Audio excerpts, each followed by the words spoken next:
All right, I guess I'll put out the.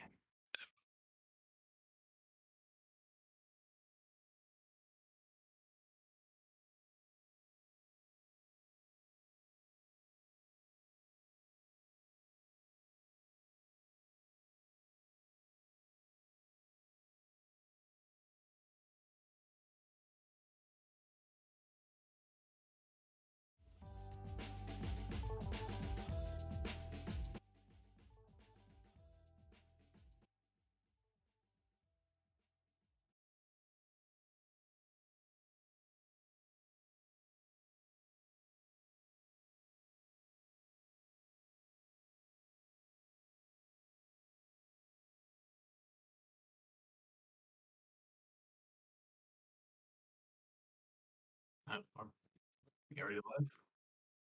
Was it? Oh, Okay. okay. All right, Oh, okay. we're live. Okay, yeah, we are live.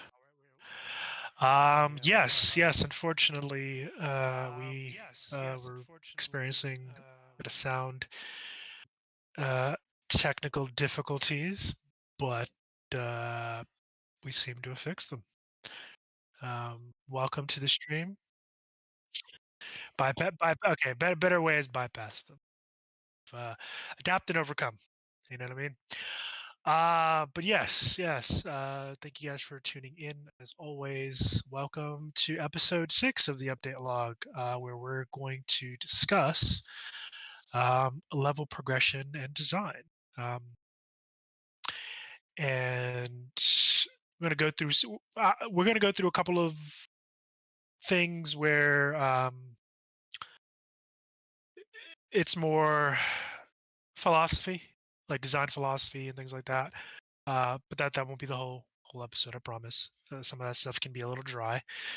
But before we jump into the meat and potatoes, how are you guys doing?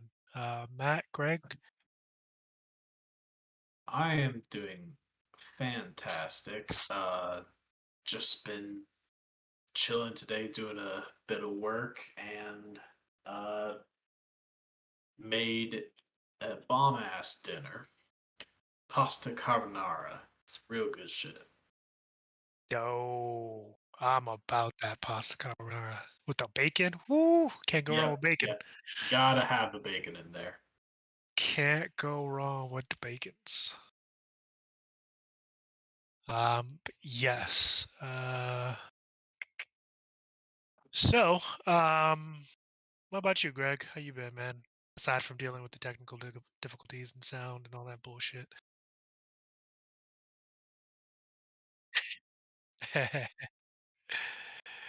Yeah. Yeah, fair enough.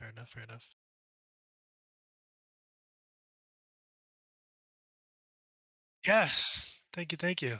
Um, Oh, uh, oh, Harmonia is saying she cannot hear you, Greg. Oh boy.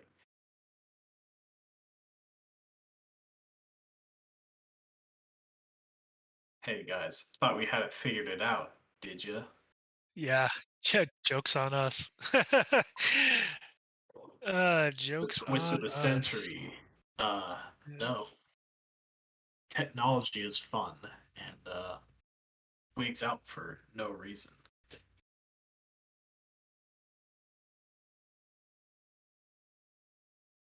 Yeah, we can. Yeah, we can hear you, Greg, but I don't. Doesn't look like Twitch chat can. Sorry about that, guys.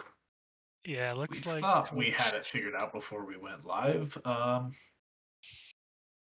just Looks like saying. yeah, looks like audio issues abound.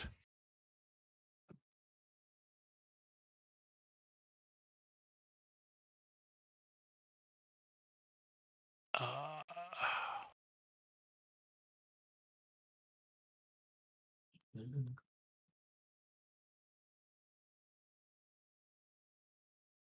I've got the stream open on my end. Still not hearing anything from you, Greg. Ooh.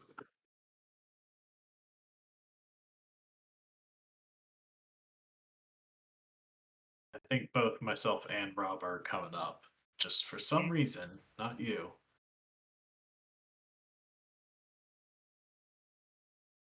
beer You sauce like before carbonara with blending a it beer in. base. That's Get interesting. fucked up and eat good food. I'm about that. Uh, uh, Still nothing from you, Greg.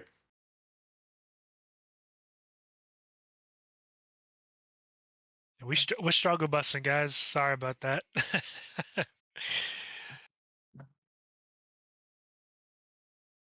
Yeah.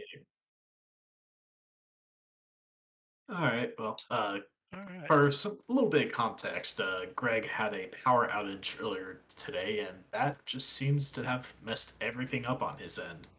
Yeah, that's The it's rough. turning it off and on again, yeah, Tried we've that twice. he's tried that like 7 times already.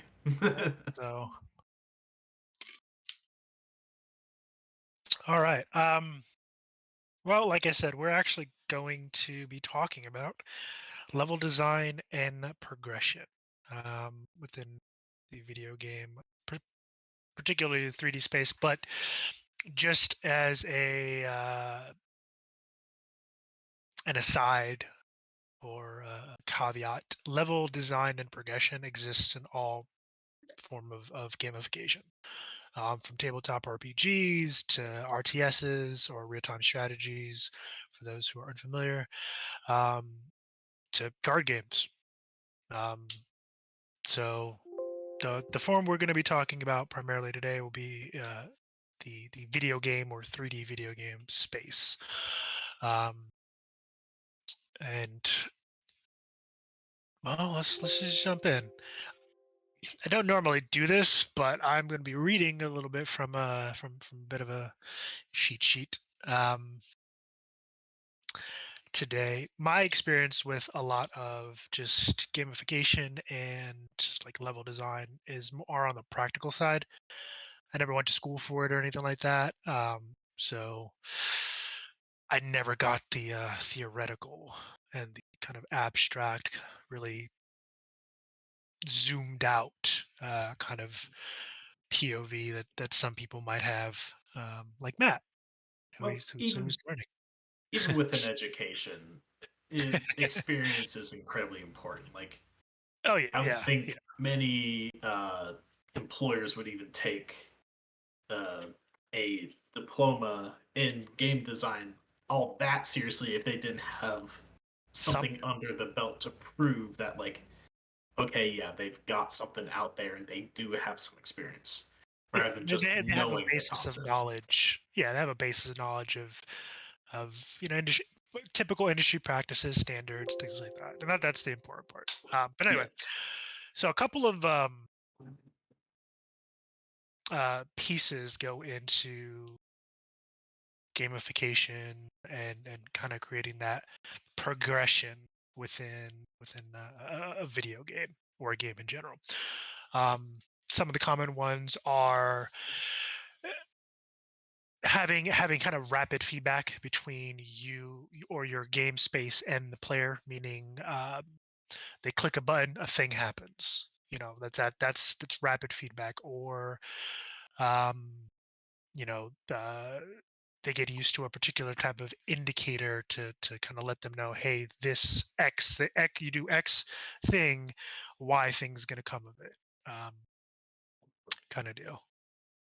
Greg jump scare. Yeah. If he had he popped in with hair, I would have been worried. Truly terrifying. Yeah, I But mean, I would have been happy for him. Although I think he looks good bald. I think he wears it well. yeah, he Uh, pulls it off. but sorry, didn't mean to get get off track there. But yeah, so rapid feedback, visible feedback. Obviously, you want to go hand in hand with that kind of haptic feedback. Pressing a button or clicking on a thing within the game. You want that visual correspondence as well. Yeah. Um, choice, both freedom of choice for you as the player, and then your character or the character of the story. Obviously, that's dependent upon the genre. Some will have more than the others, but every genre will should have at the base at a base level character choice. Um, Oh, hey, evil UK lady, I think I know who that is. But I'll let her share if she's curious if she wants to. and It's good to see you thank you too for the as well. gifts. Thank you for the gifts, Yeah, Armania. Very I generous. think Thank you. for sure. Um, so goals and challenges, obviously, you want your player and slash character again because those are two. That's I'm gonna get into that in a second, but you want goals. You want something for the player to do, something for the character to do. You want something for them to strive for. Basically, you want a reason for them to sit their ass in the seat and boot up your game. Without that, you kind of have nothing. Um, then it's social engagement, and that can kind of come into the game in various forms. A lot of games nowadays are uh, tending towards the cooperative modes. Obviously, there's still a lot of single player games, but they're tending towards the cooperative modes and um, towards uh, what's the other word? Well, I don't want to say MMOs because I mean those are still around, obviously. But Cooperative, multiplayer, just yeah, there we go. multiplayer That's in the word I was general, whether talking it's about. So cooperative or competitive. yeah, exactly. There's always that kind of aspect. But on the other side of that kind of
uh, chat, anything.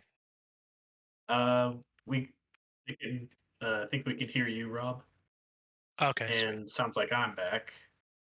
Greg, you want to try saying something?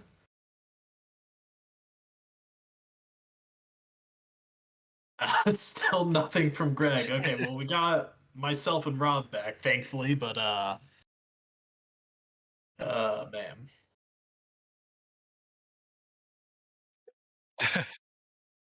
All Okay, right. so we're Yeah. just gonna keep on going without Greg, and hopefully he can figure things out eventually. Yeah. Cause whew, technical difficulties abound today, apparently. It's Yeah, coming technical in. They're difficulties coming in hot abound, today. boys. Uh, Haven't heard the name Booty in a while. yeah, Booty's a classic. If you know, you know. uh, Um, but kind of to get back on track.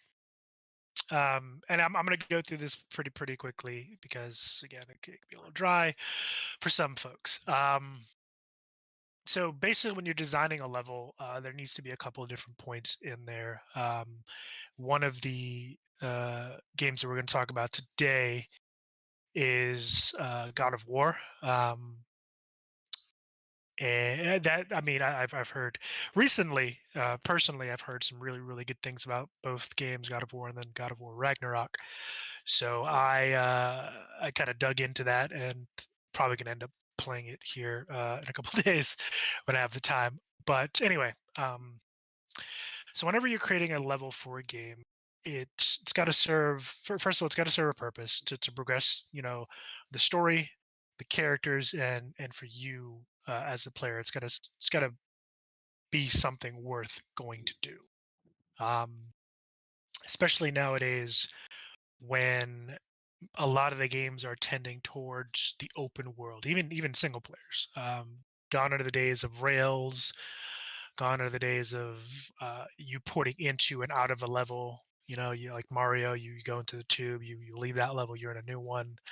Um, Everything is fairly seamless now.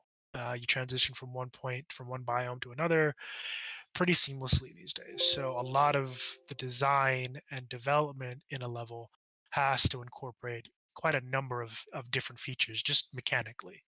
And one of the major features, and Matt, pretty sure you probably taught this, or you will be, is the wagon wheel concept. You have a central hub, and typically you'll have spokes or pathways or trails going off of that central point within a level, oftentimes even within a game. And each of those kind of, or rather, the ends of the spokes are your levels or your biomes, things like that. Yeah, that is that specific.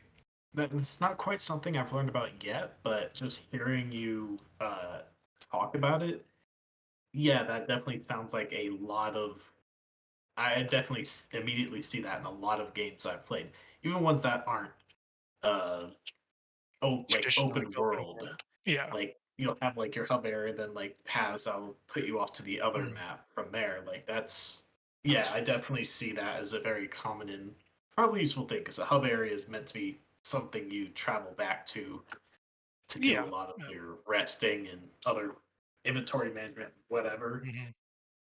And So oftentimes yeah, that hub can even change, based on the game and how they've decided to progress the narrative. You can have multiple hubs throughout a game, and that just changes whenever you move to a different point in the game. One of the one of the other biggest things that happens typically within level design is rapid both feedback, like haptic feedback, pushing buttons or keys if you're doing keyboard and mouse, and visual feedback. And for me, one of the best games that I've played, and I've mentioned it in an earlier episode, is Soul Reaver, A Legacy of Kain. Soul Reaver. I think it was made in like 1999 or something like that. It old was made in the school. 90s. Yeah, it was for the first PlayStation. And the reason why I bring it up again is because it even to this day, it was one of the best games for that rapid feedback, both visually and haptically, and it built on itself. And what I mean by that is, and I'll go back to the example that I used before. When you kind of step into the character of Raziel, which is the main character of the story, and you take control of him for the first time, you're going through the tutorial portion of the game, and a couple things are happening. Yeah, they did get Grimwolfen. That is a good point. A lot of them kind of put in like the fast travel thing, which honestly I don't. And this is my personal opinion. Take it or leave it. I think that's lazy. And it really kind of cuts. For me, it cuts out important points or important parts of your game. Um, for me, the travel from point to point through biomes, through different things is it's fun. I like it. I think it's an important feature. It gives life. Yeah, Yeah, ain't that the fucking truth? in my Give life to opinion, your game. fast travel it's a byproduct of the open world like games that we see nowadays because there's so much room to cover that like it can be very boring essentially to have to go back and forth along the same path over and over again. So I like mean, that is a fair point. yeah, like I Uh, think non-open world games that are more like kind of I don't want to say like open world maps aren't like structured, but I think non-open world games with the way their levels are designed, I think they can. One of the reasons that many don't have to rely on something like fast travel, is because they can implement shortcuts, kind of loops to get you around faster after you've unlocked it at a certain point. That travel yeah, becomes faster. But when you're in a big open world, it take you like I don't know, 10, maybe even more minutes to get from point A to point B. I don't know, personally, that's not a trip I'm looking to make terribly every time. often. Yeah, So, and like, again, I get that point. And Grimwolf, and I get the point that you just made as well. In that, oftentimes designers, and again, I don't, I'm not going to speak for anyone. I don't know if it's by design, because here's the thing. Let's get it out in the open now. Game development is expensive. It's very expensive. And if you're having to fill large spaces to kind of, again, if you're taking it from my perspective, you would have to obviously add things to avoid the environment from getting boring. What, they cost money? I know, right? Shit. These games just sprout out of the ground like grass, man. Come on, what are you talking about? I was hoping for But that. yeah, yeah, right. And I mean that would put us out of a job though. yeah, I mean, um, open worlds being empty, it's like, it's a. mhm. Open worlds are a complicated thing because you have so much space. You got to try to fill Yeah, fill it. all of that space. Yeah, Otherwise, it's gotta fill it. just, it's boring and it's empty.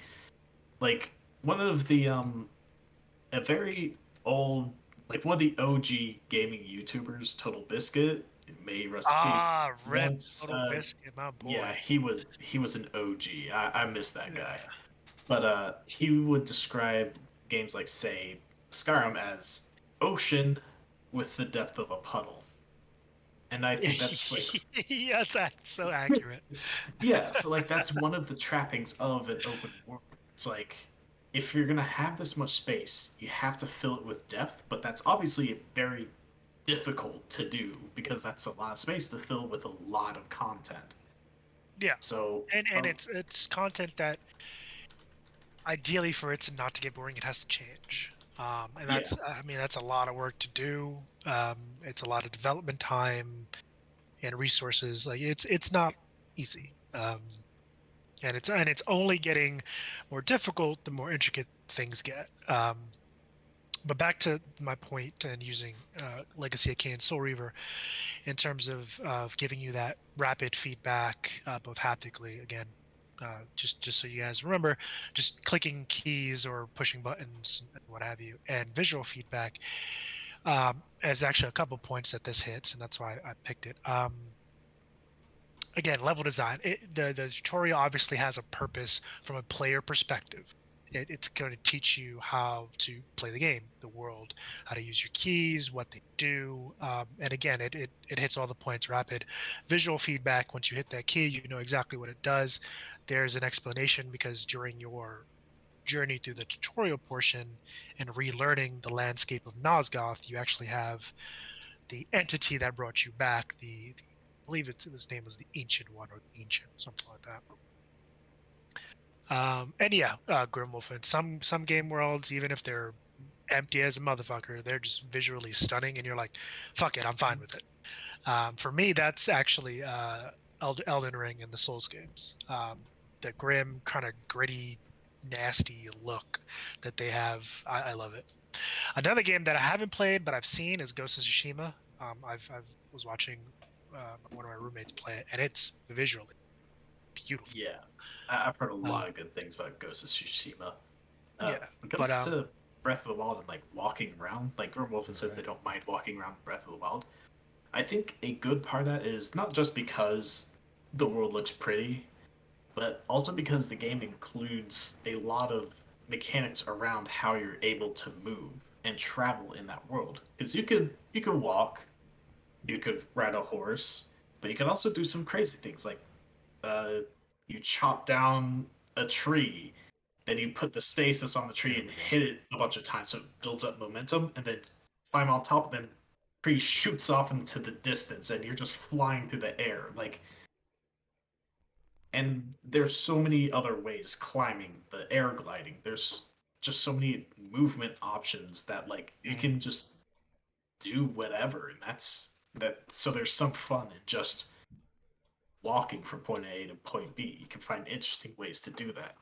Comparing yeah, that to Skyrim, where all you have is just you're walking, jumping and horse riding, the movement isn't nearly as engaging as, say, Breath of the Wild is, because you have so many Yeah. more options.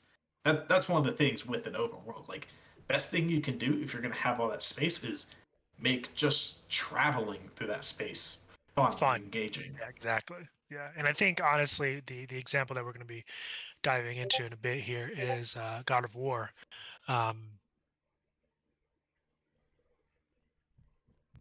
exactly. I never remember how to pronounce that. I'll just I'm leave the sorry. E out and say Xylene. Silent. Yeah, I never. I always forget how to pronounce that. But anyway, yeah, you're right. Like that. Like having an engaging environment and space like to play um, is engaging for the character, and it should be. I mean, it's engage, and it not. That's the thing. I also want to stress: it should not just be engaging for the character, but for the for the player, but for the character as well. That's why I know in God of War, both the two new releases, oftentimes when you're just walking around, obviously this is kind of a unique take in a way because you have um, Kratos' son. I believe his name's Atreus. Atreus, yeah. Atreus. Okay, Boy. I was yeah, but boy, I His love name is Christopher Judge. Boy. His name is Boy. I Hey, love boy. Christopher Judge. He's oh man. Anyway, Teok will always be the goat. But yeah, so he has someone to talk to. So obviously you'll see, and that's because obviously the story for God of War and God of War Ragnarok is the father son journey, and them telling their story of, how Atreus is raised, and what he learns about his father, etc., etc. Um, but the point I was trying to make is, as you're moving through the world, I've noticed a lot of games these days. They'll typically, especially if they're done well, um, they'll typically have they'll usually have the character react to something, or they'll have a piece of something out in the world that will be, lore or a secret or something like that. And that again, like Ellie said, that creates player engagement. That brings your world to life. Back is itchy. Um, which is what you need with an open world, or really any game that's not. Because I don't want to just keep harping on open worlds, even though we've seen a lot of them in the I'd say last 5 years. Really, we've seen even in multiple different genres. We've seen just a lot of games really blow up, or kind of try to expand the world that you as the player are inhabiting, which I'm all for. I'm all for. I mean, I love me some Mario. I love me some Sonic the Hedgehog, and you know all these things. But I will definitely take expansive worlds over flat. Uh, yeah, no, I'm good. Keep going where you're going. Keep going where you're going. But yeah, so level design really encompasses quite a lot of things um, that you have to build off of. So going back to my earlier example of um, Soul Reaver, whenever you're going through the tutorial level, or the game in general, actually, even after you leave the tutorial area, you're always number one first, and this is the first thing. It's one of the most important things, in my opinion, is you're building off of what you've learned. So the keys that you have, when you hit a certain point within the game, you're building off of what's already become muscle memory, which is a good design philosophy to have, because you don't want to have something that your character gains, or you as a player gain and discover, like a new skill or a new weapon, and then you use it for a little bit, and that's it. And you get something new, and you have to relearn, how that thing functions. Oh, Aeon. Let's see. I actually have played that game, man. What's up, Insomnia Knight? Welcome to the stream, man. Imagine Aeon, who had both flying, walking, and riding, including flying PvP, and yet despite being pretty and the possibility of exploration, didn't really take due to the railed linear program. Yeah, I played that for like a couple of days. So at one point, and it was at the time, a visually good-looking game, and the flying was novel because I think it had had been one of the first, probably at the time, only games to really do it well. But yeah, everything else is kind of scuffed. It was pretty bad. Yeah, I haven't even heard of that. Is that something on more of the That's recent like side, or has that been out for a no, while? that's years. That was shit. That's at least 10 years ago. At least. Oh, okay. Yeah, that Yeah, shit's old. if I ever did hear about it, I do not remember it. It was supposed to be a Uh, threat to Guild Wars 2. Oof, that's bold. yeah, that's a bold statement there. Threat to Guild Wars. This, and that's another thing. We can get off on that tangent. Yeah, it's about 2010. Yeah, we can get off on that tangent later. But there's so many games that have come out, like, oh, we're gonna dethrone World of Warcraft and Guild Wars 2 and da da da and this that, and it just fucking flop. The only game that I would say hit that mark, and I don't even think it was trying, but the only game that has hit that mark is Final Fantasy 14. And like again, I don't think they were trying to dethrone anybody or anything. They just wanted to make a good game. Yoshi P just wanted to make a great game, and honestly, he's done it. He's done it. There's some trials and tribulations. It Oh yeah, Final I Fantasy highly 14 is a recommend. redemption story. Yo, that is the redemption story in my eyes, and I highly recommend anybody to go watch the documentary. Shit, I can't remember the name of it, but just Google Final Fantasy 14 redemption story. I'm pretty sure you could it'll pop up on Google or YouTube or something like that. But it is and here's the thing: I played the original. I played the first iteration of Final Fantasy 14. Let me tell you, there have been very, very few games that I have ever played that has made me want to take my computer screen and snap it over my knee. And that was one of them. Yeah, I never played the old 14 or even the recent one, but it it It is was Brodicious. It the is the rework absolutely. the rework was so intensive that they in game actually had like the story of Hmm. pretty much the world just being wiped out and Yep. restarted, so they could just Yeah. start with a clean slate, both Yep. story and just as the game entirely, which Yeah. Yeah. bold, very bold move, And but it worked. it It worked. fucking Yeah, worked. it Like worked. I remember when the moon of Dalamud like basically was gonna explode. Everybody was standing around. We were staring up at it, and then yeah, they wrote that into a Realm Reborn, and your character. I mean, it's a small spoiler. Like you literally learn it in the first 5 minutes of the game. Your character is one of those warriors of light that got wiped out, and you've come back. You actually see them in the character names in the credits after you beat Realm Reborn. Let's see. Yeah, Age of Conan. I think Barbarians or something, or Unchained. I don't know. It was something by Funcom. Uh, was good. I mean, obviously, it had uh, Howard's Conan Yay. universe in it.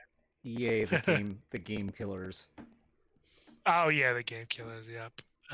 Dark Ages of Camelot. Yeah, Warhammer Online. Yep.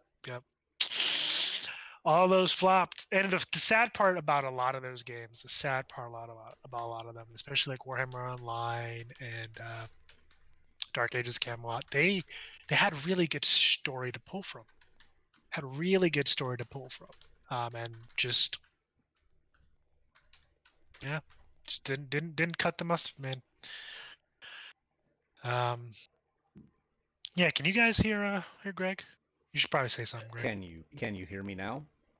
I think I can hear you, Greg, because I unmuted the stream on my end for a bit, and I actually heard your voice.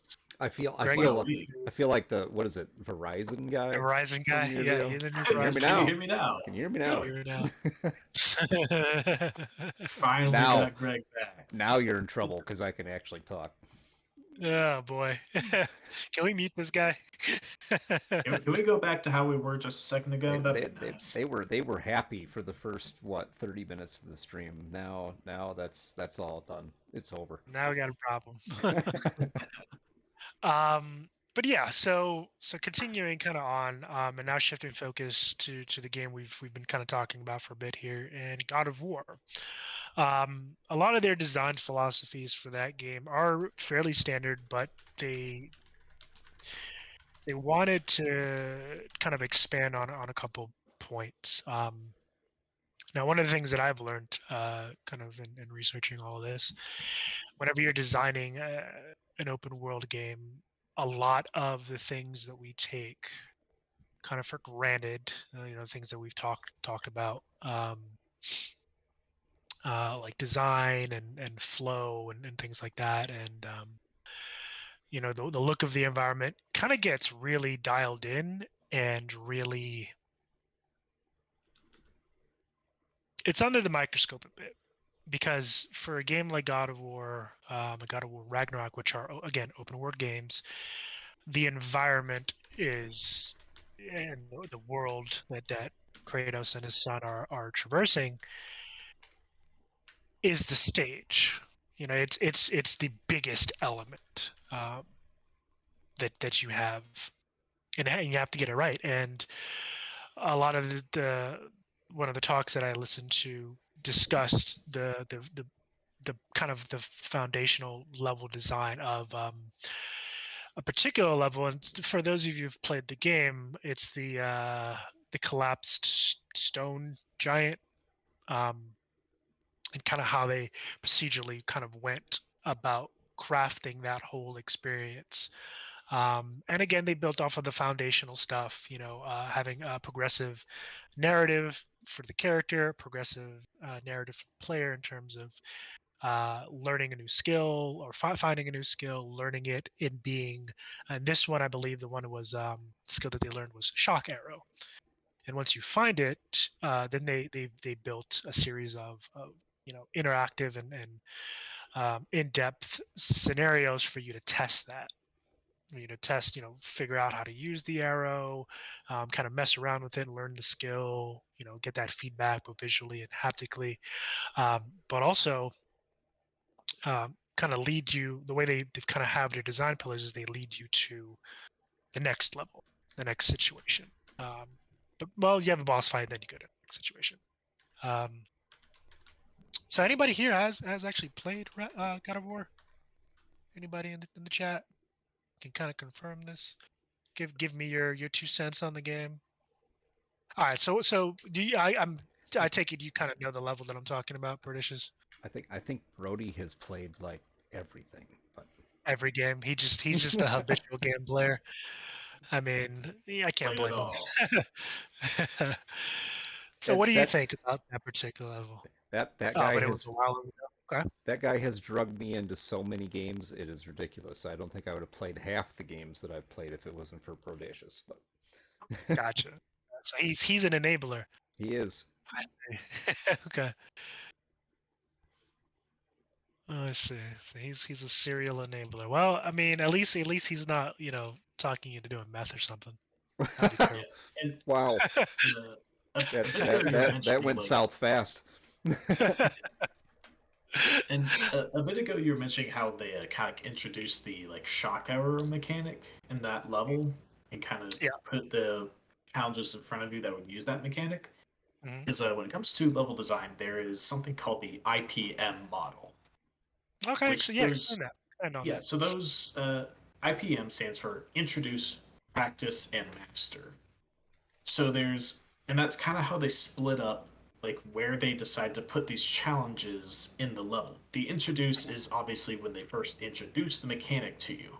It's like when they're Mhm. designing the level, like before it's even made, they have like their charts or whatever, how their diagrams for how the level's going to be made. They dictate where is going to be the spot that they introduce the mechanic. Mhm. And then from there, there's going to be the practice, which is kind of like introduce is usually you learn it, and it's usually done in a semi-safe environment where there's low risk and you're allowed to just learn how to do it. Practice is kind of like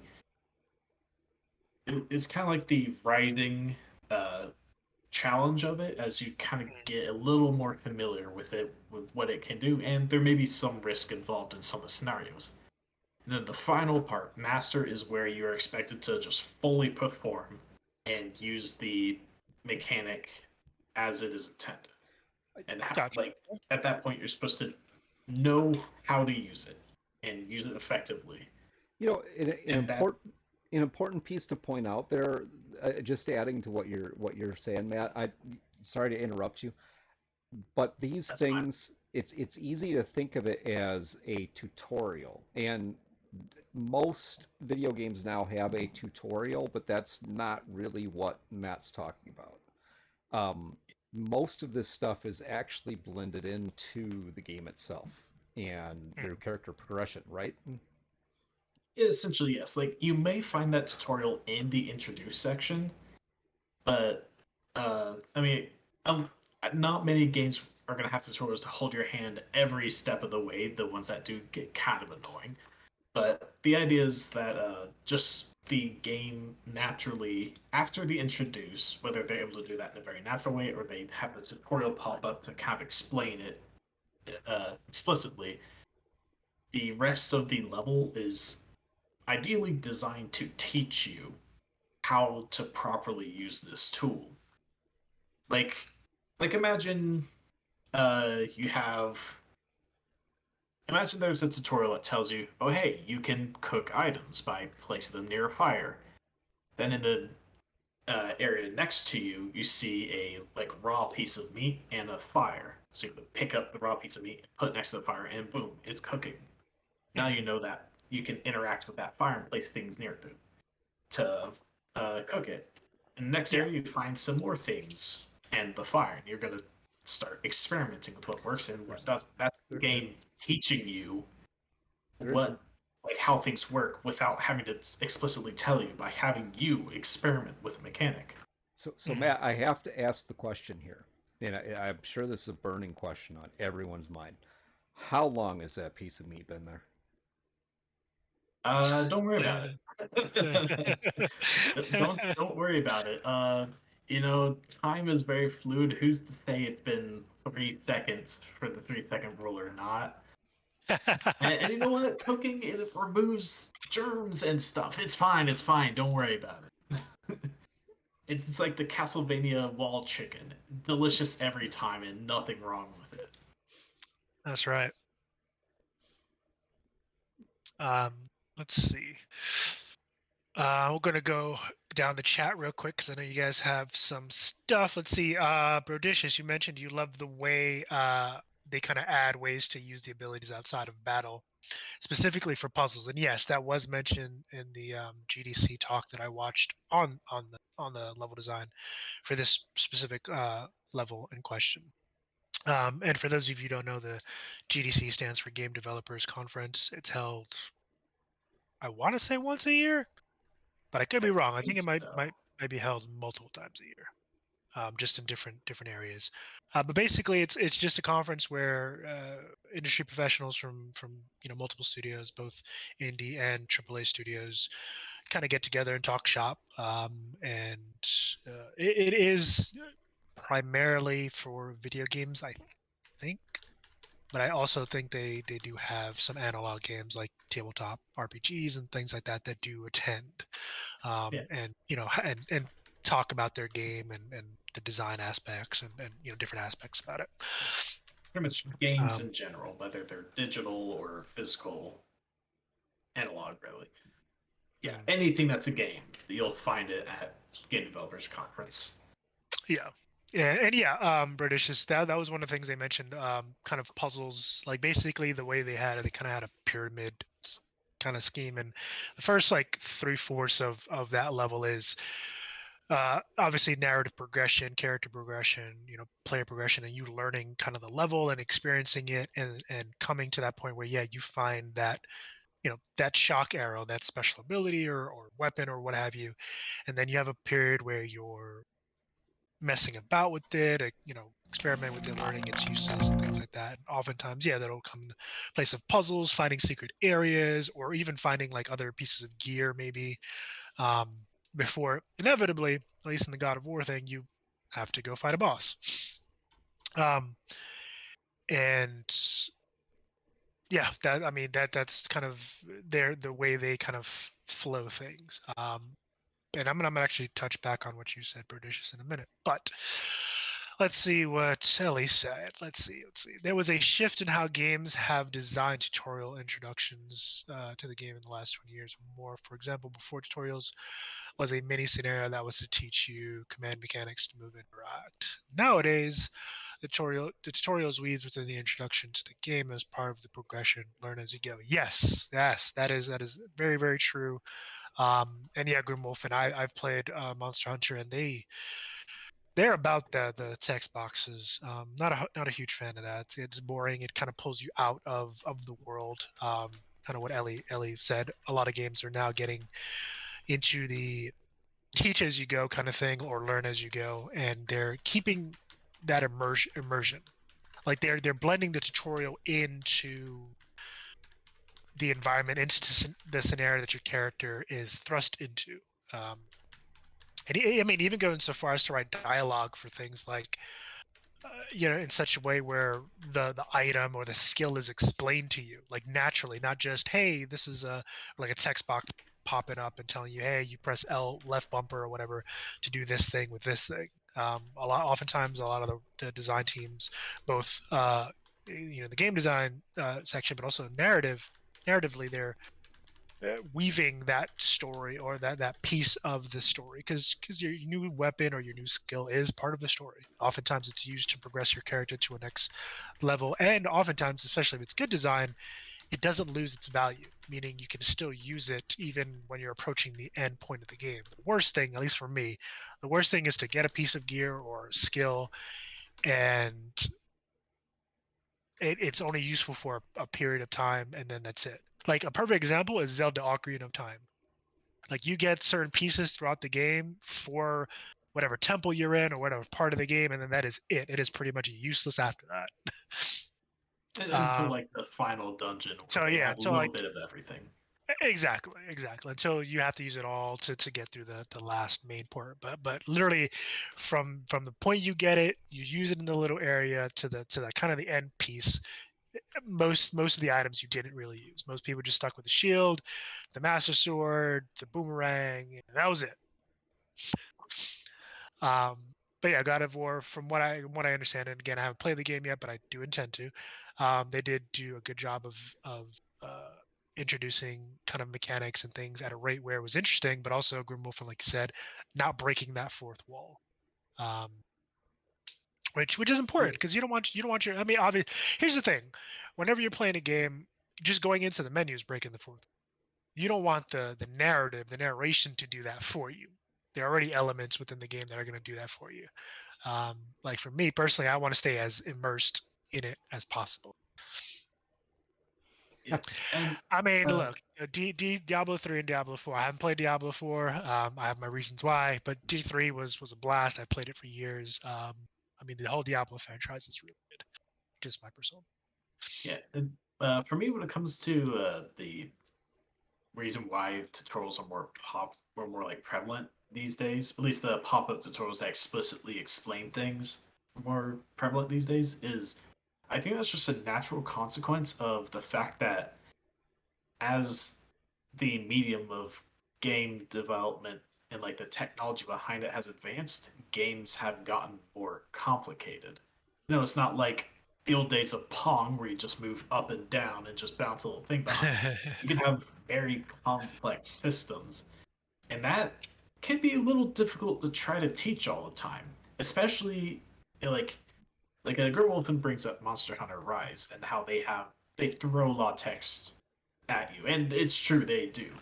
That's also because like there's a lot to keep track of in that game, a lot of mechanics, and they want to try to get you through it fairly quickly so you can take off and just start running.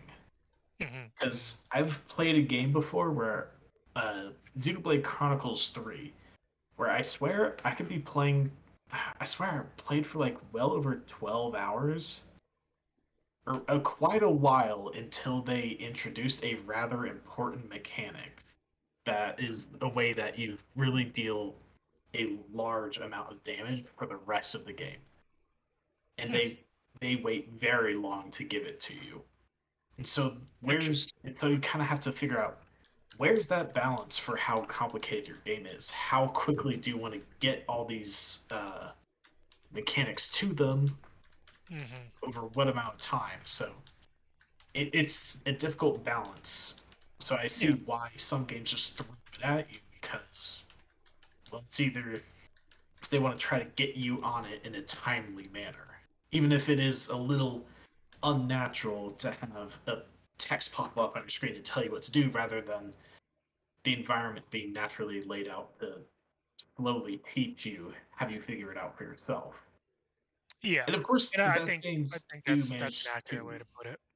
yeah, and of course, great games do manage to teach you that level of complexity just through the level design itself. Like as I mentioned, the IPM model, where during the practice segments, they are Mm. each one may have a different layer of that mechanic to it that teaches you, oh, it can also do this, or it can be used like this. Yeah. That's where like in my opinion, the masterful design would be. But again, it's difficult to pull off everything perfectly. Oh yeah, for sure, for sure. Um, again, it's oftentimes those kind of features and things can kind of get hampered by a myriad of things. Design constraints, scope creep, um, things like that. So,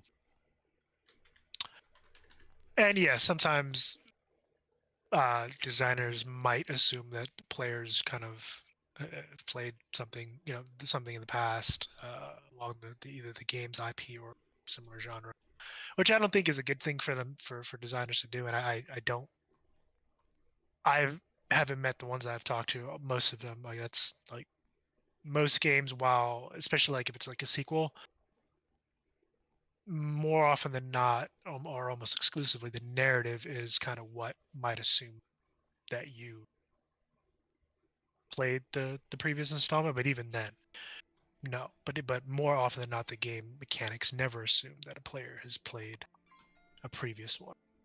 Yeah, that's a deadly assumption to make. It. I feel like I can't think of any game that I've played that has made such an assumption when it comes to mechanics.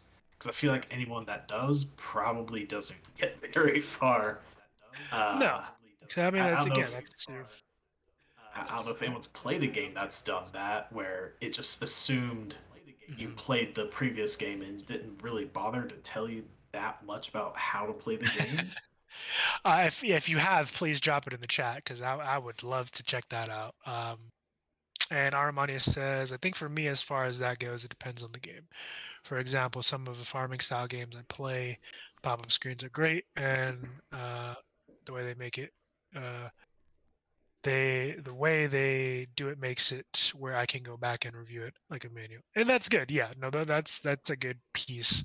I know one of the games, Sons of the Forest, has kind of that little survival manual thing. And again, those are good to go back to because until you've developed that muscle memory, you kind of have to have a little bit of a reference sheet. Again, that's primarily for those kind of genre games where it's kind of toss you into the deep end and see if you survive. Um, The farming style games, the farming style games are immensely popular, though, yes, Oh they and they're yeah, are very resilient. And very that's oh yeah. popular. Like if you've ever played Stardew Valley, oh, absolutely. really I fun haven't game. actually played it, but I do. I've watched a few Twitch streams of it. I have a couple Hmm. people in the community that play it regularly on stream. So Yeah, it's a really great game. I sometimes go back to it. Armin is mentioning Harvest Moon. Yeah, that's not one I've played myself, but I do know that it's a popular series. Yeah, Sims games in general have gotten popular. Power Wash Sim. Oh yeah, there's Wait a a minute, sim wait a game minute, for wait a minute. everything. There's a sim game called Power Washers. What the fuck? Power Yeah, Wash Simulator. yeah, that's a thing. It's a thing. Like there's I don't know how to explain the appeal of it.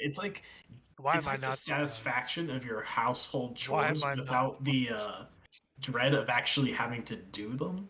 Like I know there's one where you just like get on a lawnmower and just mow your lawn. I don't know how to explain them, but like I think part of it is because they're very chill. Like a lot of sim games aren't really like Well, they're stressful not. or like Yeah, they're not stressful. you Yeah, just yeah, kind of yeah. do your thing, and I think there's a level of relaxation to them. I don't know. I just find it odd. You had the lawnmower. Just jump on your little John Deere and just put on your little hat, and there you go. No, I mean it's weird. It definitely sounds weird, but like one of the things I've done in school is that they offer some play testing. Ooh, uh, That was they weird. offered some play testing opportunities for up and coming games, and I played a kind of train simulator. See, And that sounds kind of cool. I ain't gonna lie. That sounds kind of dope. well, it was the type where you're like the person at the front of the train, and you're just like, all right, push this lever forward to adjust your speed. Uh, Mm. press the A button to conductor. open the doors when people are ready to get on, close the doors. It's Hmm. all like very menial tasks. It's not like I'm, you know, buying the train and laying the tracks. Nah. But like there was just this kind of level of relaxation Something about it. as I was just going along the rails. Like there wasn't really much audio besides like hearing the train going along the tracks. There's just a level of relaxation to it. It's not quite my cup of tea, but I get the appeal of it. Gotcha. And Okay. it's a bit more of a niche thing. It's not as There we go. I don't think it's ever really going to be as popular as like say first person shooters, but it has its market. Interesting. Okay. Yes, Power Wash Simulator is a funny one. Yeah, I'm Just gonna because have to go look that game up now. yeah, because Power you're starting to get a wash. lot of like just very menial tasks as a simulator game, and you know what? People play them. I can't. Yeah, I can't. I mean, yeah, first-person shooter games are just a shooters. I mean, yes and no. Well, although no, there's actually a really fairly accurate milsim game. I can't remember what it's called. It's called uh, someone help me out here. I can't remember the name of it, but I've seen videos of it. They have pretty much point to point accurate equipment. I mean, they even account for things like bullet drop off, and windage, and all those things when you shoot long distances and all that jazz. I can't remember. I've seen it um, around, but yeah, most of them. I mean, look. Let's be honest. There was a game about a fucking piece of toast that people loved. That says it all. A game about a piece of toast. Oh, Yeah, it was like a I piece of think bread or something like that. that I sounds can't remember the name familiar. I of it. think Let I me know hold what on. you're talking about. Stand by. Let me check it out. The Yeah, toast game. yeah. I mean, there have been goofy simulators. Well, like you see the simulators that are trying to Goat Simulator. accurately emulate things, and then you have silly simulators like yeah, Goat Simulator or Surgeon Simulator, where it's all about just how janky and weird it is. Oh Yeah, I yeah, think I they've am made like bread. 3 Goat Sims I by now. I am bread. Iron Bread. No, I am Oh, bread. I am Is bread. is the That definitely game. sounds familiar. I'm pretty sure I've watched people play Are that in the you past. white bread, wheat bread? What kind of bread are you? I The don't know, good, honestly. a I good think game would let you choose. yeah, a good game will Bread let you skin. choose. Me personally, I'd be pumpernickel. That's just me. Um, I'll go with the moldy bread skin. Moldy bread skin. What the fuck? Rye bread. Yeah. Moldy bread skin. You would be that guy. Um, we're all bread. Like I said, I'd go for pumpernickel. But yeah, apparently you can also toast yourself in that game too. I don't know if that's like suicide or something. I don't know. We're getting a little dark here. Never mind. Let's not go down that Bread road. suicide. For bread suicide. He wouldn't Jesus. fit himself to the pigeons. Sourdough. You'd be sourdough dishes. Okay. All right. So now I'm curious. What kind of bread would y'all be? We got rye bread. We got sourdough. We got fucking Mr. Moldy Skin over here. What about you, Greg? Yeah, I'm not a big bread fan, so I'm not sure that I would want to be bread to begin with. But you know, Would you be a bagel? no. No. Um, Greg looks like more. He looks more like a garlic kind of guy. hey, garlic bread. I could do garlic bread. Absolutely. Yeah, okay, He's garlic like bread. a garlic bread kind of guy. I am what I eat. Garlic bread would definitely be, up there when it comes to breads. Okay. Texas toast for sure. All right. We got some cheesy bread. Rodicious would be Texas Ooh, toast. Love Texas toast. cheesy bread is a close one though. That's Yeah. cheesy bread with a Gr- little warm marinara sauce. Oof. Mm. Yeah. French toast is a good one. Ellie apparently would is apparently kind of changing her bread style from rye bread to French toast, but she does not want to be a baguette. Okay, that's fair. No baguettes. No I don't blame you. baguettes. No baguettes. Ugh. Honestly, I like I mean, just from a purely food standpoint, I like baguettes. Although they can be a little too crusty sometimes. Man. I'm from the northern Midwest, and anybody from up in this area of the country kind of we're our diet's more meat and potatoes, maybe some pasta, stuff like that too. A lot of gamey stuff, fish, Yeah. and A lot of heavy venison. stick to your ribs kind of food. Right. So I went down a few months ago to visit these guys in Georgia, and their idea of going out someplace to get some good food was a bagel shop. So just FYI. Hey, look, that's a damn good fucking bagel, right? No hate. All right, that's a damn good bagel. But yes, monkey bread is delicious. Monkey bread is really. It was good, Grimwolfen. I have to say it was good. They have some fantastic bagels at I forget the name of the shop, but just Arts Bagels. There actually. you go. It's good stuff. Yeah, and the reason why it's good is because it's based on a New York. New York bagels are a king. I will die on that hill. I will give you my address. Come fight me. New York Dox bagels yourself. are second to none. Fantastic idea. Okay, so we got monkey bread. Ooh, actually pretty good. Monkey bread is delicious. It is. Now I'm getting hungry. I'm not sure that it's actually even bread. It's just sugar disguised like bread. It's sugar-shaped bread, or bread-shaped sugar. There we go. That's why people love it. And pumpernickel, yeah, Armani, pumpernickel is delicious, especially if it's warmed up. You take a slice of butter on that. It's delicious. Maybe a little garlic salt too. Damn, now I'm getting hungry. Shit, shouldn't have fucking started. What were we talking about again? Maybe we should change the update log to like the baker's corner or something.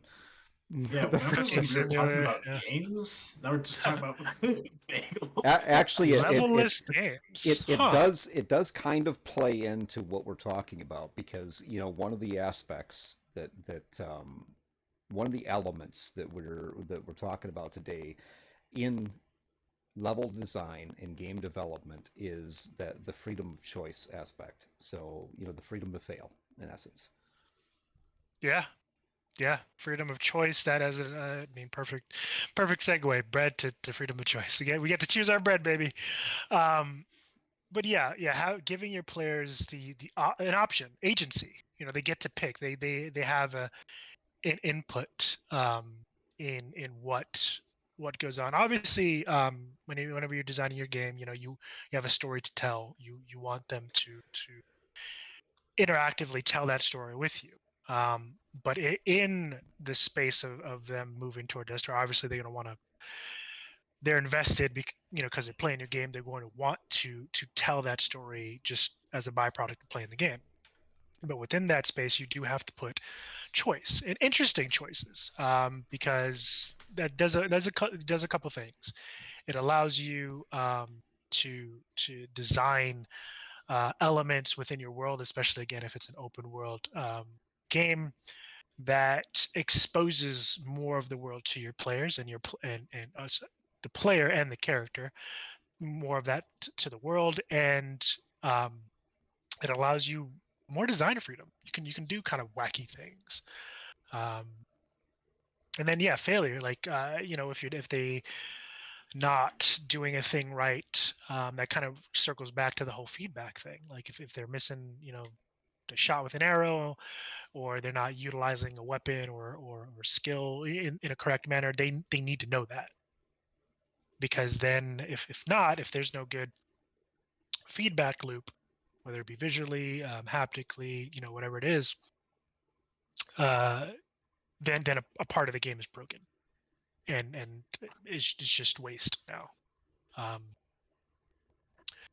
Yeah, but like yeah, the part of the thing about like the about failures that like without failure there's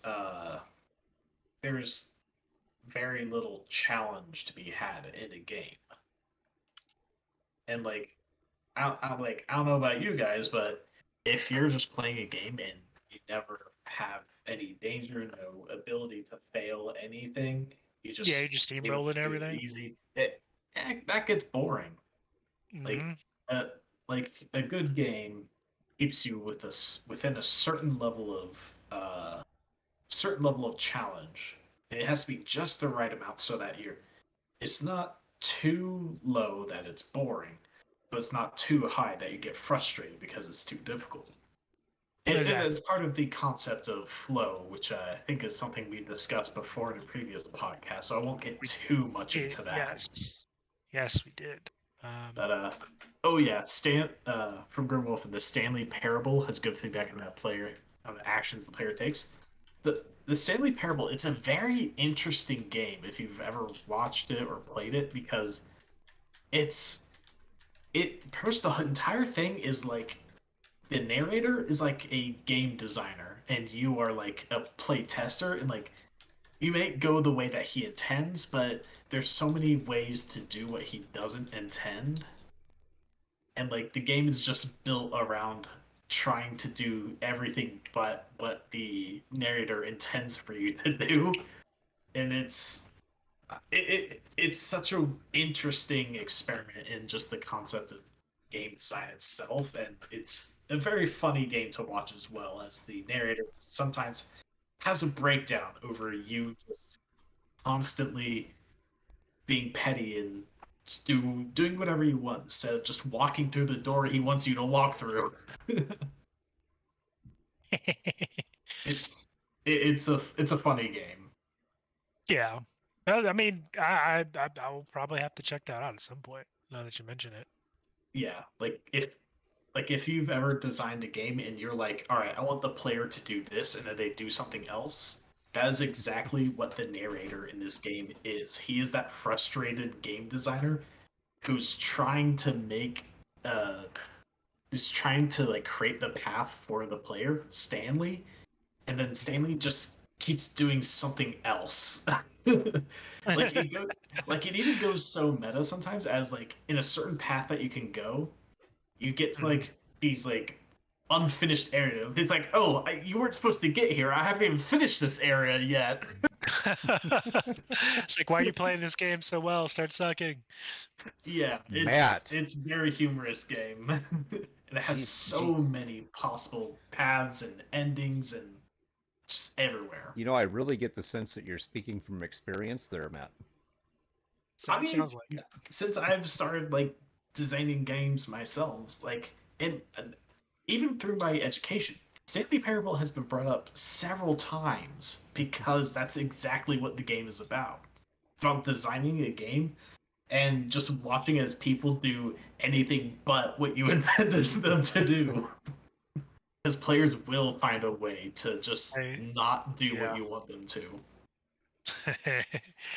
um, Yeah, I mean, that's the thing. The players will find a way to do off the wall wacky shit, and you gotta give them that freedom to do it. Um, Well, you gotta give them that freedom to do it. you know, I feel like it. there's a reason. There's a reason why game design is the way it is now. Um, like for me personally, I'm an open world game person. I really like an experience out of it. I like to be able to get into the world and kind of ingest what the elements of the world and do some exploring and stuff like that, and have those interactions so it continually feels like there's something new. Um, but then you have the absolute opposite end of that spectrum and players that literally uh, there's such a wide variety, but I mean, the opposite end to me would be the player who is only interested in completing the game from Mm, start to finish. It's just I've got to beat the game. I've got to reach the end and do all the I'll do all the things later. I got to reach the end and see what that is. And yeah, yeah. You got. I mean, that kind of segues into two points I'm going to make. One, yeah, you got guys who they're just like I just want to be the best, get to the end, and that's it. But that's also that kind of mindset has also led to, and it's not necessarily a bad thing, but it's led to a phenomenon called speedrunning. And it's not like a new thing. Like that, speedrunning has been around for quite a while. But yeah, you got guys whose whole thing is just speedrunning games in various forms. Um, Speedrunning is a very interesting phenomenon it because is. it's these are like dedicated speedrunners are essentially like they would make very good QA testers for Oh games yeah. because what they do is that they find the best way to break a game so that they can progress faster. Like, Mhm. yeah, there's if like for example, in Legend of Zelda: Ocarina of Time, if like the first boss, that spider Goma in its Great Deku Tree, there's a very specific spot. God, I wish I could remember what exactly you do, but you do some finessing. Then all of a sudden, you're teleported to the very end of the game after you've defeated Ganondorf, and like the tower is collapsing. Yeah. Like you just skip the entire game because of this really weird way that the game is like put together, and like it's just fascinating how people found this out and are using it. Like, oh, Mario 64 speedrunning is crazy because they introduce concepts like parallel universes. It's okay. There's Mario 64 speedrunning is such a completely. It's still an incredibly active category for speedrunning because it's such a wild game in the way that it's set up that people are still finding new ways to do things in it to try to do things fast. Like if anyone Mm. was interested in finding out how wild that is, like look up how Mario speedrunning is done because there's It's pretty building up bonkers. infinite speed. There's going to like these alternate universes which are like I don't even know how the game is set up for this, but it's like copies of the same map that you've somehow traveled to by building up that infinite speed and just shooting yourself over there. It's absolutely wild. Okay. Shit. That's actually pretty dope. I ain't gonna lie. Yeah. Or it could be like Sonic Adventure 2, where there are many places where walls just don't really exist, and in the space levels, you could just have like someone go off course and then be falling for like 2 minutes straight until they hit the goal. It's it's This and sounds speedrunning pretty is a bonkers. wild, wild world. It's full of just Yeah. breaking games. Yeah, and it's again, I don't know necessarily this is their whole intent, but it's definitely populated by people who are like, yeah, I just want to get to the end of this. And I don't know if that's like their initial eh, kind of um way to handle it, or are these like typically these guys they'll play like off stream or whatever at a normal pace and then realize, or then decide, excuse me, not realize, but decide like I'm gonna try to speed run it. Yeah. Because I don't actually, me, I don't watch a lot of speed runs. I've seen a couple. just because when I realized it was a thing, I was like, oh, okay, this seems interesting. But yeah, it's just people playing the game in such a way where they either break it or they're I guess optimizing their time because they're I mean these guys will have spreadsheets and everything, Oh yeah, like um, speedrunning. timers and all that jazz. Yeah, the way I see it is that speedrunning is a way to further your mastery of the game. They've already played the game normally, and they enjoyed it, and they want to further their mastery of the game. So they set a challenge for themselves. How quickly can I beat this game? And, Mm. and so they start learning more about the game. That's the interesting thing about speedrunners is that they become intimately like very intimately acquainted with the game's systems, even Yeah, things that isn't always noticeable readily to the available. regular player.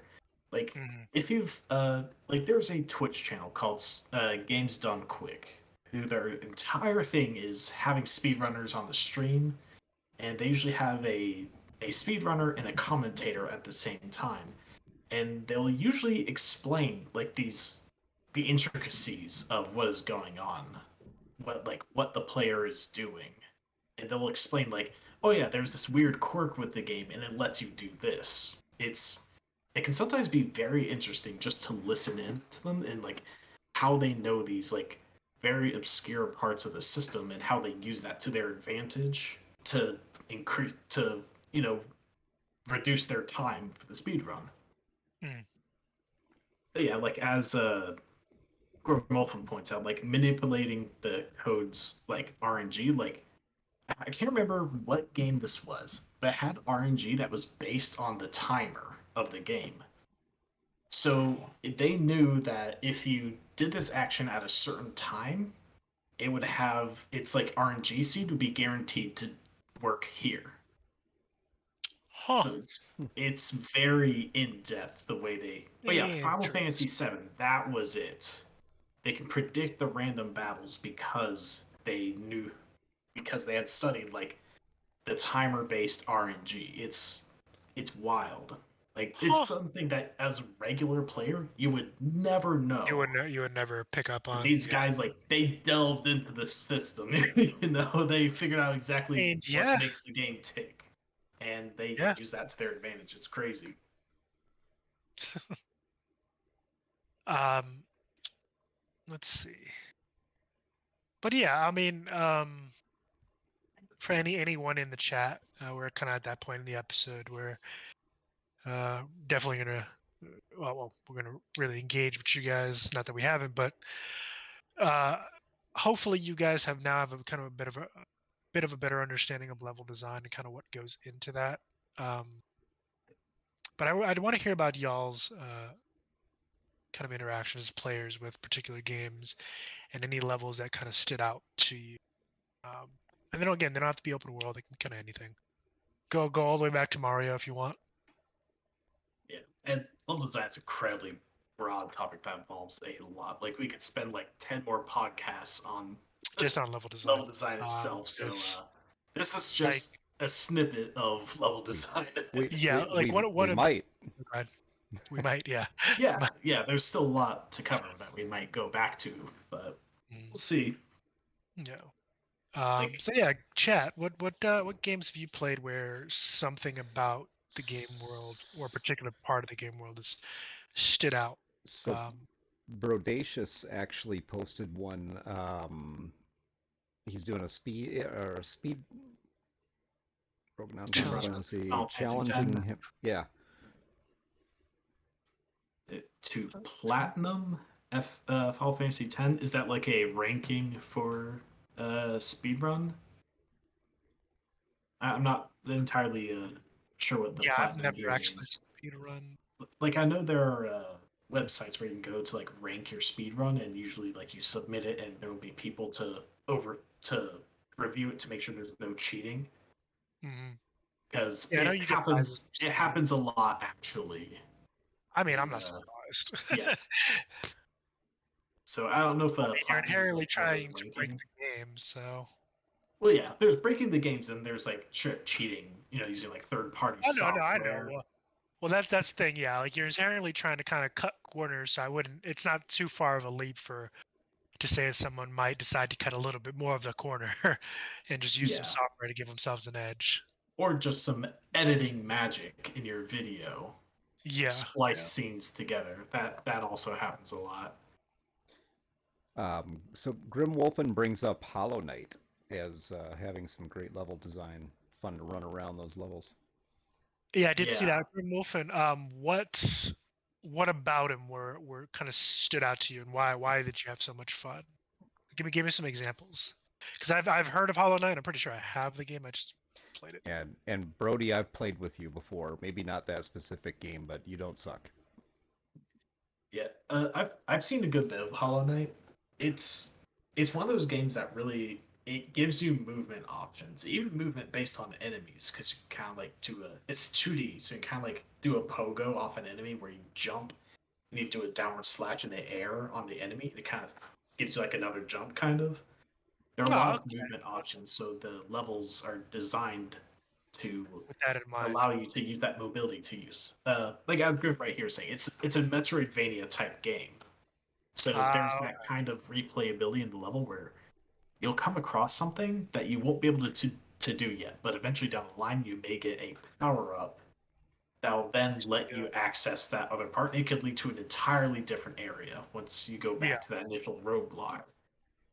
And yeah, the mobility mechanics make it fun to get around. Like you have dodges, dashes, jumps, the little pogo I talked about. They have a lot of things that, again, like as I talked about like much earlier in the podcast, getting just the mobility options make getting around just fun and engaging by itself. Like in fact, there's like combat is a big part of Hollow Knight, but there's a certain challenge area that doesn't have any combat at all. It's an area based entirely on how you can maneuver your character around like all these traps, like saw blades, spikes, all sorts of environmental dangers. It's like if you've seen like ever seen people doing like Kaizo Mario levels and stuff, like the super crazy stuff. That's kind of what that level is. And yeah, interesting. the controls are very tight. It feels really good to move the character, like very responsive. Like it's not like That floaty or like that's what you yeah, want, especially in that kind of game. If it's like a Metroidvania kind of deal, yeah, you don't want shitty controls because that's kind of the basis for everything that you're doing there. But and seeing that's kind of something that I wanted to point out. Those design philosophies of making levels expansive, maybe not immediately, but having those kind of expansions and add-ons to a level or to an area or zone, those are even around even during the Metroid Castlevania days, where it was a side scroller and platformer. They've just now been implemented in more 3D and far more vast environments. So those philosophies and those practices have definitely not gone away. I think over the years they've gotten better. Because one of the other things I wanted to touch on, and I'll touch on it quickly here, um, is that oftentimes, again, like I said, the level is a character in the game, and it's used as such, meaning it has those little pocket areas, and a good design team will craft the level with certain points of, hey, you'll have your combat here, and then this spot is exploration, and then more combat here. Like everything is really really well mapped out. And to use God of War as another example, they even, when it came to movement and traversing land, they kind of stood within I think they called it the 1 to 3 meter range. So you quickly learned, like, to vault, I believe, is like 1 meter. So you quickly learned, as you scanned the environment, what you could vault all over really quickly and not. And then, like, I think the highest part was 3 meters. That was like a scalable wall, so a level change. Um, like short jumps were like maybe a half a meter between, like this platform to that platform, and all of that. Again, all of that just revolves around the whole game design, just paradigm of crafting an immersive world that has substance. Especially when you get into the verticality and level changes, that adds just a whole new arena to things. Yeah, Uh, like a type of level design that I find very impressive is when it's where the level is designed in a way that it's almost completely different going forward through it than it is going backwards through it. Like it's because of where you start, where you need to go, and the way the environment is built. It's mm, like it's kind of like saying going up a mountain is very different from going down a mountain. It's kind of like using that thought when creating Fair an enough. Yeah. area, how different it is to go through it depending on which direction you're going. And that's a Mm, great way to get like some replayability out of a single area. yeah. So you It, come down it section or different, yeah, different section of the area, or through like a different mode of transportation than when you went through it the first time. Um, yeah. it was interesting. Yeah. Yeah, and that's kind Have of that. part of like the Metroidvania bit because like it goes to the same area you've been to before, but with this new power up, you can traverse it in a completely new way, and that lets you get to different spots of that same area, and it's just completely different. So Grimwolfen says, I just remembered the difficult optional platforming area in Hollow Knight was called the Path of Pain. I mean, yeah, they Very made it fitting. obvious for you. Yeah, they weren't hiding it apparently. So did you Yeah. try to traverse the Path of Pain? I'm Uh, curious. it's a tough area, but I think if anyone's like that completionist type that doesn't like Yeah, to leave too many stones unturned, they would definitely go through the path of pain. It's a difficult area to be sure. It's one of those things where you have to like it's the place where you show that you've mastered the movement mechanics in the game because it's gotcha. very difficult and it's like this is where you really show your stuff here. Yeah, this is where you get to kind of test out your knowledge and kind of your skill level. Yeah, it's fair. That's fair. Yeah. Kind of like what I discussed before, the IPM model introduced practice master. That area was the master section for Fair your enough. Fair enough. movement mechanics, to be sure. Oh, you beat it, and one of the things you need to do is unlock the true ending. Oh, okay. So this is basically after you've, I guess, beaten the game entirely, and then you kind of come back to this one point to see about getting through it. Huh. Did you need something after you beat, like when you get the true ending? Is there something that you receive that allows you to get to that area, or is it just once you get the true ending, that area opens up?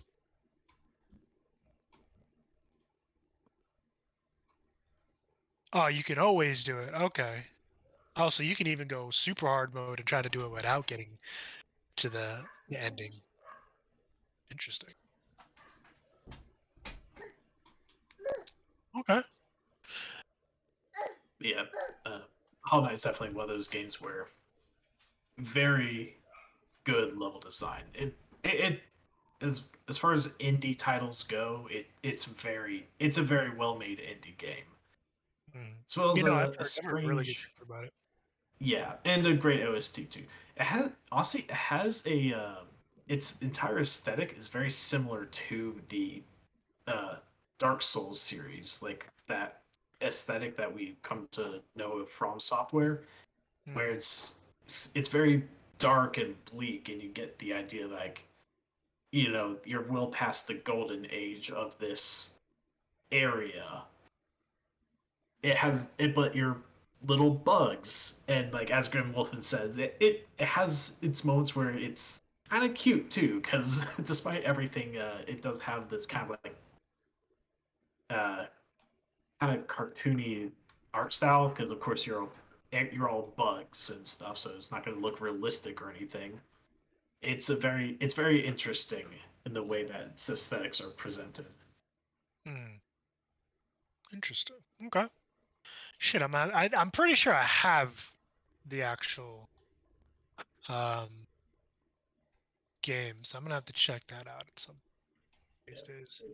I know a lot of people are awaiting the sequel, Silk Song, and it's been a lengthy process. I think it's gotten delayed a couple times, so it's like becoming the meme to say it's just like it's never coming, it's never coming. I'm pretty sure it is coming though. It Just is gotta be coming though, patient. because yeah, they've been teasing it for years. But as long as information comes out from time to time, people know it's not dead. Yeah, I mean, look at Star Citizen. That shit's been in development for 10, 11 years, something like that. Quite a It's long been in time, from what I development. know. Yeah, it's been on for a while, for a really, really long time. But for good reason. I got to play it. It's pretty good, pretty good. So, all right. I think we've kind of come to that point in the episode where we've talked ourselves to death. That's the title though, right? We're a talk Yeah, show. yeah. I mean, But we can no, always go back to bagels. That was a fun one. actually, you know what? I'm probably gonna make myself a bagel as soon as we get off here. So, But yeah. I think we have some future planning stuff that we can talk to our audience about now. Kind of let them know what the future holds for this channel for the update log. Oh yeah, yeah. So again, the update log. We're kind of exploring a couple different things. One of the big things that we're looking to have is potentially a guest speaker um, on the update log. Uh,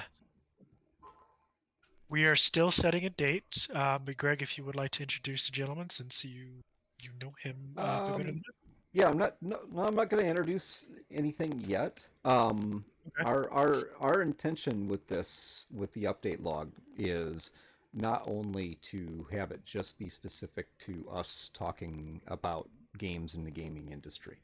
Mhm. I mean, the plan is to begin to draw upon our network of people in the industry and begin to pull some folks in and give them an opportunity to talk about what their expertise is, the things, the inside Their piece, experiences. right?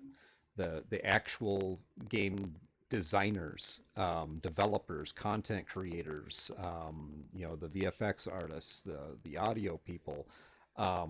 from different studios, and ideally some of the bigger name studios. We can give our audience an opportunity to ask some questions and possibly gain some insight. Not saying they're going to give you any type of cookies about game development that's ongoing or anything like that, but you never know. Yeah. Yeah. Um, They may drop a couple of tidbits for y'all. we we are But obviously, development teams do like to keep that under wraps because we don't want, we don't want to spoil things. We want you guys to be excited for things, be excited to experience the stories and things naturally.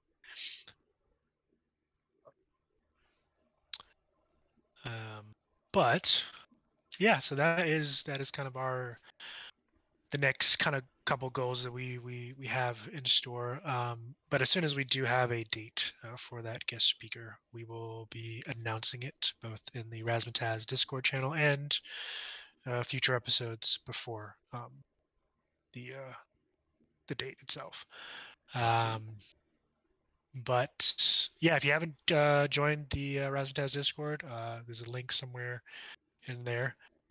Go ahead and join. That way, you guys stay up to date with everything that's going on with us, the update log, and the BOR. That is our Cyberpunk Red campaign that Greg here runs every Friday at 8 p.m. EST. Um, Speaking of, those of you who did not watch, I highly suggest you watch the most recent episode. It was a bit of a spin-off episode of the the uh, grumpy Paul and his ordeals to get back to the hotel. Um, Yes, not entirely sure if he made it or not. You'll have to watch and find out. we'll find out. But yeah, aside from that, again, tune in on Friday, 8 p.m. EST to episode 7. Yes, episode 7 of the Yep. BOR. Is that episode have a title yet, Greg? Or are you still working on that one? I haven't titled it yet. No. Okay. I I'm sure should do that. it'll be fun. I'm sure it'll be fun either way. But that will be a surprise. Oh yeah, yeah. So, with that in mind, I would like to say thank you guys for tuning in as always. Thank you guys for engaging with us. Your insights as players is always welcome. And hopefully, you guys are learning something more about the industry and kind of behind the console or control uh, as things progress throughout the update log. Um, and again, highly recommend. As a matter of fact, I insist you guys go join the Razzmatazz Discord and leave us some feedback. Leave us some feedback, some ideas that you might want to see in future episodes. We do make a habit out of sharing reference material that we use for the episodes in the Discord. So if you're interested in being able to just go out, check some of the stuff out for yourself, join the Discord and it will be available to you. Yep. But with that said, I would like to wish you all a good night, and I'll let these two gentlemen say their goodbyes as well. Awesome. Thank you everybody for being here. Much appreciated. And you know, even though I had some technical issues, so I wasn't able to talk a lot, but thank you very much, and I look forward to seeing you again this Friday and hopefully next week as well. Yep. Yeah. Yeah, I'll just pair that sentiment. Thanks for everyone for watching. I hope you found the bagel and bread conversation particularly enjoying. I feel like that's I'm just gonna go our make myself peak a right bagel now. there. Yeah, Yep. I think bread and bagels are our peak for this podcast. I don't know if we're going to be able to top that one, but but yeah, come join us next week for the next part of the podcast where we inevitably derail into some nonsense. But you know what? Fun nonsense. Yeah. Absolutely. And with that, to close us out, I am going to rate us into Lord Gasumba's stream. See you guys. You guys have a good night. We'll see you guys on Friday. Yep. See you guys. Awesome. And here we go.